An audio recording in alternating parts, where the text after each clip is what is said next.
Okay. So, book for Unit 1A, question formation. Question formation. A really essential part of each language is asking questions. Today we are going to learn how to make questions. You know, or you already know some of them, but some parts are new. We are going to review them together. First, do you remember modal verbs? Yes, what's the modal verbs? Should, yes. Should, may, might, can, could, must, and so on.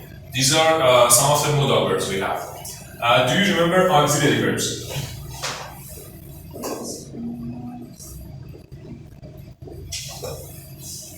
Do you remember auxiliary verbs?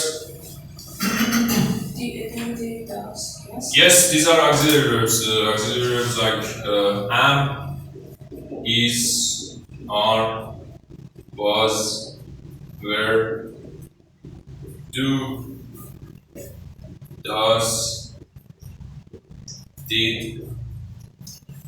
Whenever we have a modal verb or an auxiliary verb in a sentence, when you want to form questions, we just invert the subject and the auxiliary verb, and that's how we form questions easily. For example, look at this question. Look at this example.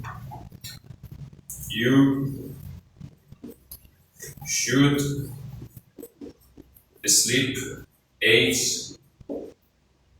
hours each night. What do we have in the sentence? We have a modal verb, and it's should.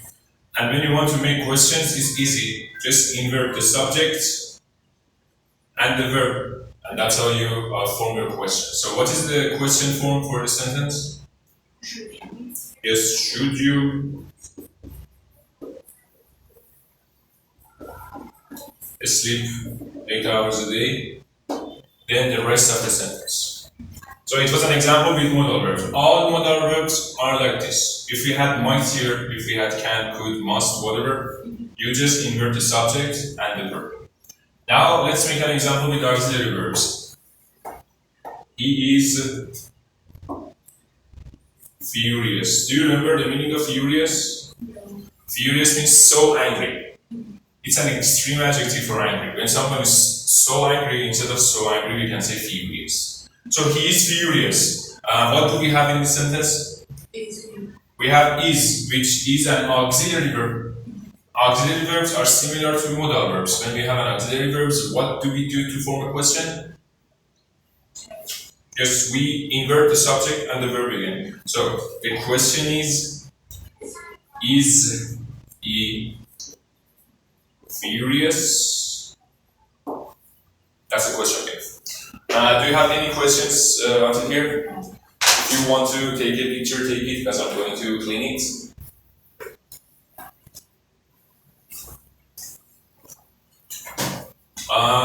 Must is also a modal verb, right? We see it here. Do you remember when we used must? For what do we use must? We use it for obligations, mostly. For obligations, rules, laws. Something that if you don't do, then you would face consequences. Must, when we talk about obligations, it also has an equivalent, something that also means must. Do you remember that? What it was? Yes. What was it? Have to we can also use for obligations. So when you are talking about obligations, you have two options. You can use either have to or must. First I want to use must. He must wear a dark blue uniform at work. He must wear a dark blue uniform at work. It's a modal verb, isn't it? It's a modal verb. And I said when we have modal verbs, we just invert the subject and the verb, then we form questions. But must is a little tricky. We can't say must he wear, it's correct. But when they want to ask questions about obligations, they prefer to use have to instead of must. Because they have the same meaning. So whenever you had must in a sentence which was referring to an obligation, if you wanted to form a question, first in your mind imagine that you have to here. So here our subject is he. What happens to have to? Have to become has to. So imagine that you have has to here. And the difference between must and have to is that have to is a main verb. It means that when you want to form questions, you need auxiliary verbs like do, does, and did. But must is a modal verb. So if instead of must we had to here, we had has to here, how can we make a question using modal verbs? Has to is a main verb. So when you want to make form questions, we use auxiliary verbs. And here, since our subject is he, we need does. So we say, does he have to or has to? Have to. After does, when we use does to form questions, after that we use base form. So we say, does he have to wear then the rest of the sentence. So when you have must, it's better to form a question with have to or has to. It's better to do that. It's more natural. If you want to take a picture, take it.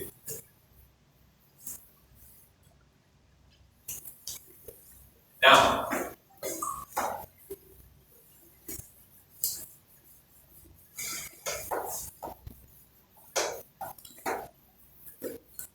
questions with the negative verbs. Questions with the negative verbs. Look at this question. Do you like pizza?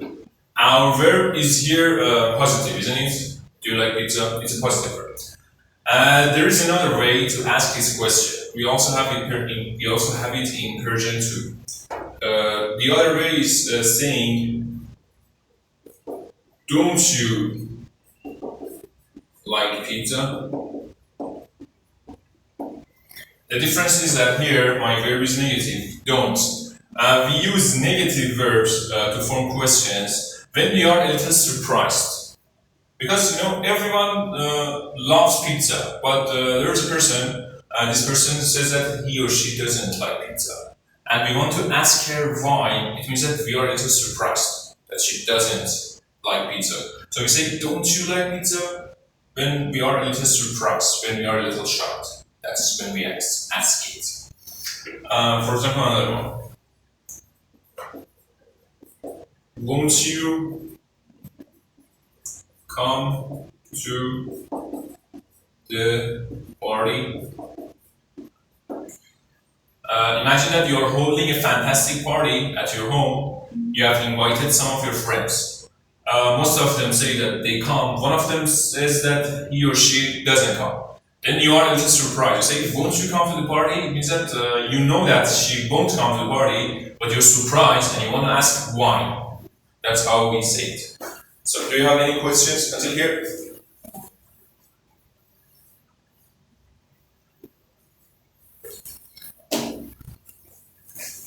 Let me... Do you remember what prepositions are? Preposition. Do you remember what prepositions are? The words like at, about, to, of, without, after. These are some of the prepositions we have in English. Some verbs in English, they are followed most of the times by one of these prepositions. For example, we usually say look at or listen to. You see, they are followed by a preposition. I'm looking at the board. She's listening to rock music. When we want to use them, we usually use these prepositions. Or we say look after. When we use a different preposition, the verb has a different meaning. If you want to ask questions with the verb that also comes with the preposition always comes at the end of the sentence. Look at this. For example, someone is looking at me, I want to ask him or her a question. This is how I ask it. I say, what are you looking at? You see, this preposition comes at the end of the sentence. I don't say, at what are you looking? Or what at are you looking? This at comes at the end of the sentence. Or another example. You see one of your friends who is listening to music. You want to ask someone else what she is listening to. This is how we ask. What is she listening to? What is she listening to? Again, the preposition came at the end of the sentence. Do you have any questions about this? If you don't have a question, please take a photo. So next, this one you had studied it before in book 2. I don't know if you remember it or not, but I'm going to review it for you now. Questions without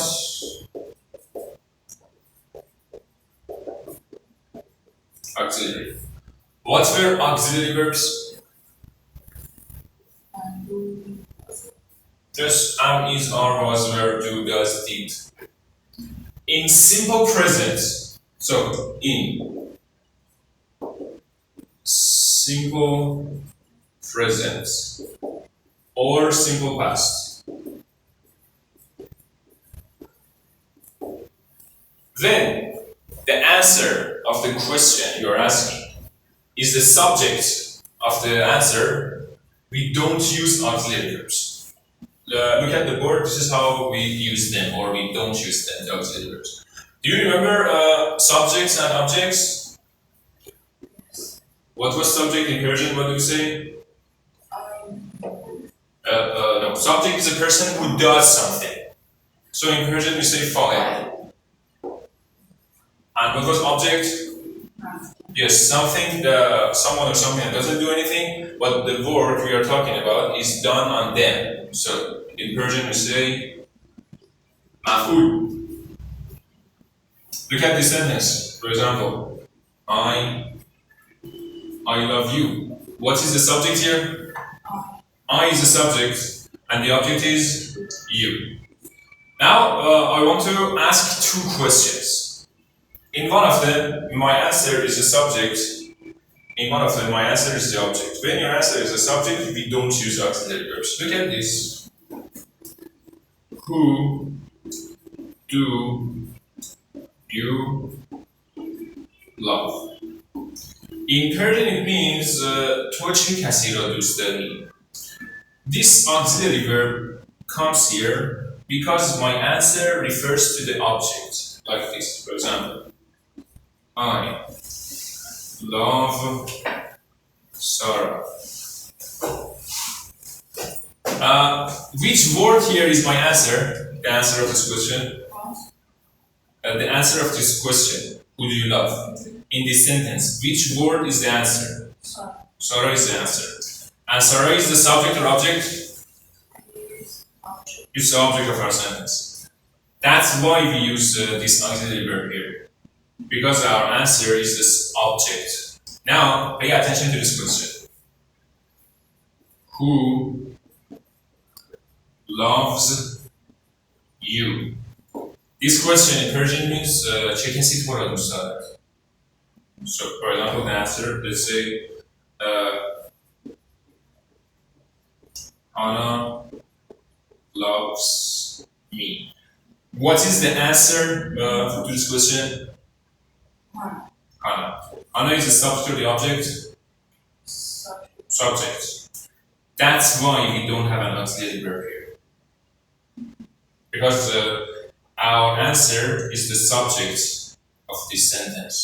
That's why we don't use an auxiliary verb. These two questions are completely different. Who do you love? تو چه کسی رو دوست داری؟ I love Sarah. We use auxiliary verb. This question, who loves you? چه کسی تو رو دوست دارد? Hannah loves me. So Hannah is a subject. That's why we don't use do here. Say who loves you. We don't say who do love you. Who loves you? If you want to take a picture, take it.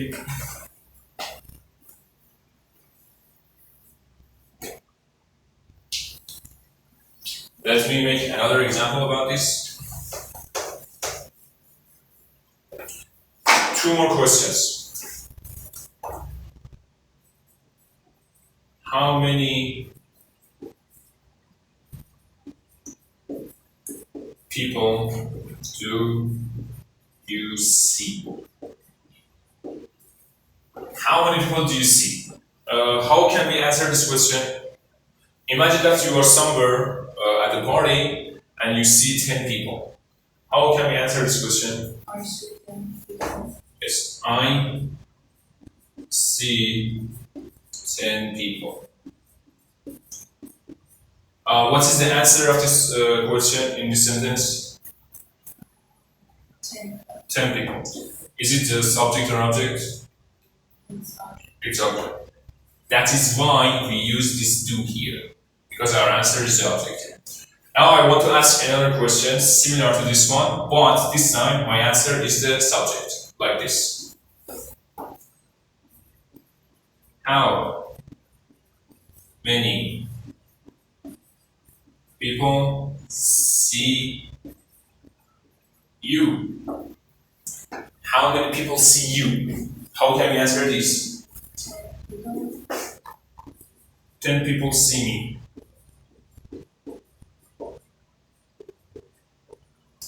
Again, the answer is 10 people, but this time 10 people is the subject.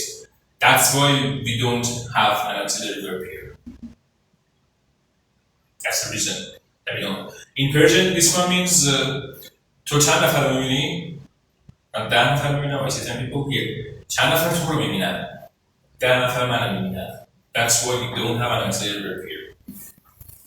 These two sentences were simple present, so only in simple present, and after that I'm going to make some examples about simple pasts.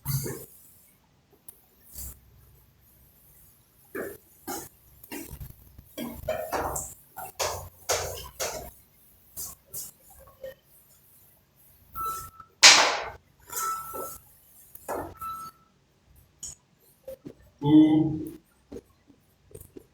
wrote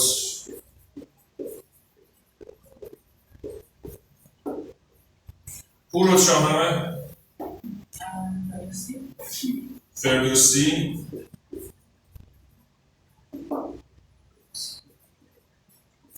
Wrote it.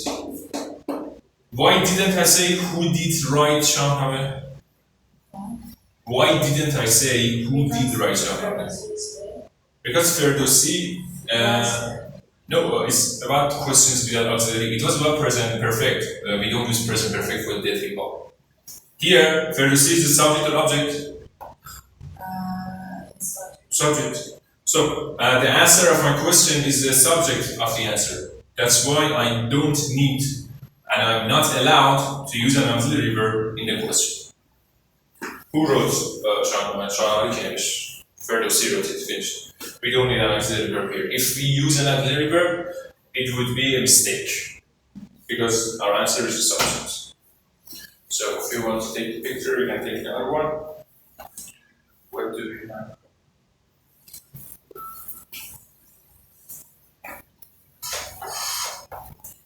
Now we have indirect questions.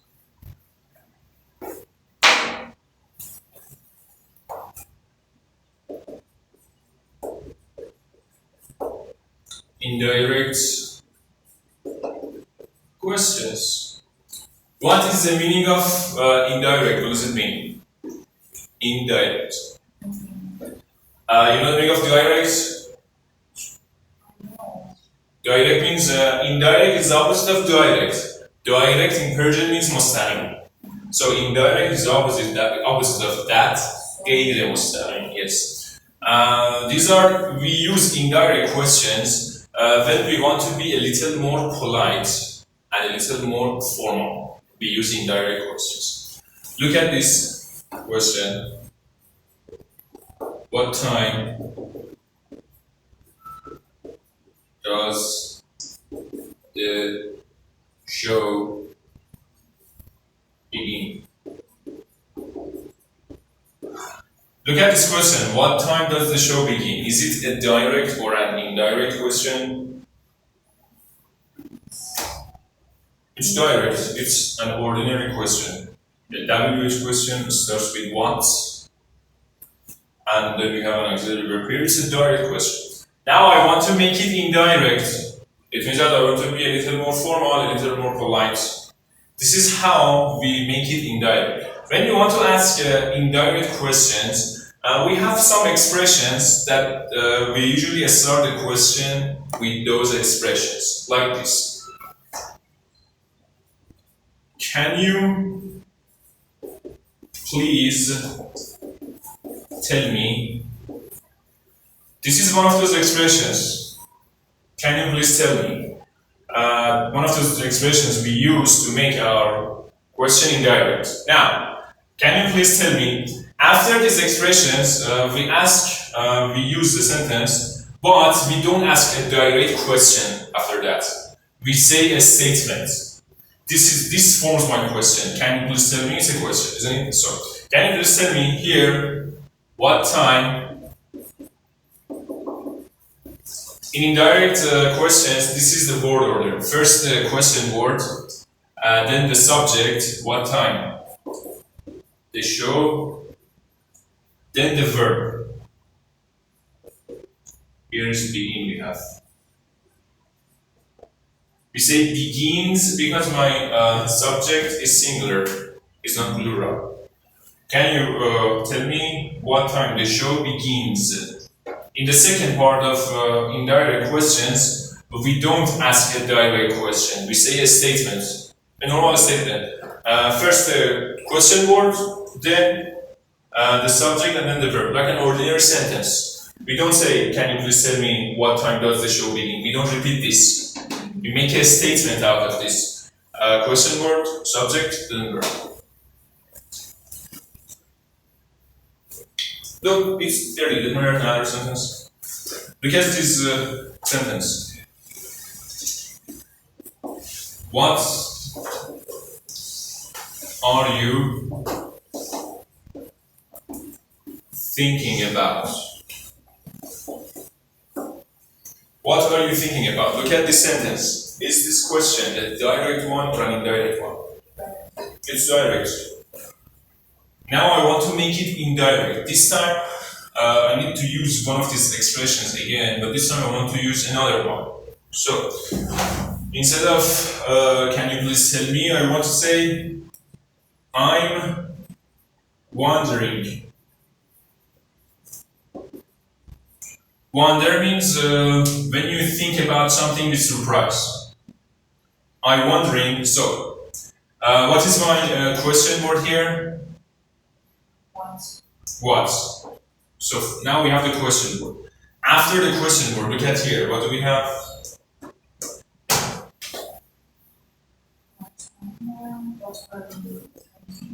I'm wondering what, after the question word, we say the subject. What you are thinking about.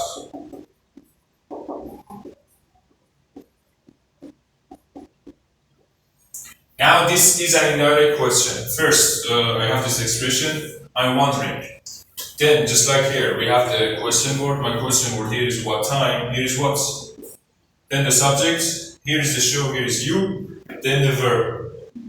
We don't say, I wonder what are you thinking about. After this phrase or expression, we first use the question word, then a statement, not a question.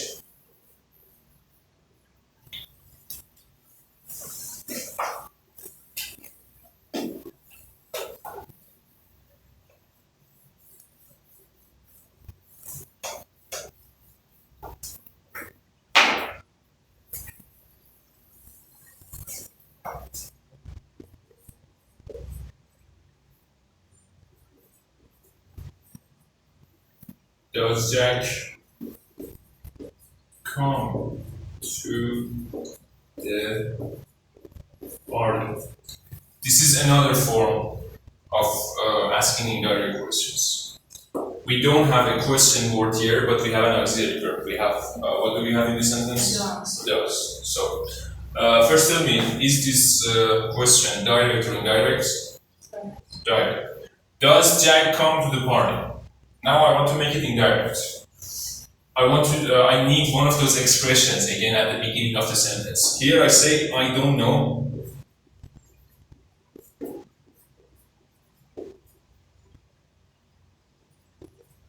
When you have auxiliary verbs like do, does, did, after this expression we use if, or you can also use whether. If is better to use, it's shorter, it's more common, it's easier, so use if. I don't know if Jack, what do we say after that? Comes. Because Jack is singular. Jack comes to the party. This is an indirect question. The first one is direct, does Jack come to the party? The second one, first you said, I don't know if Jack comes to the party. When you have auxiliary verbs, do or does, use if.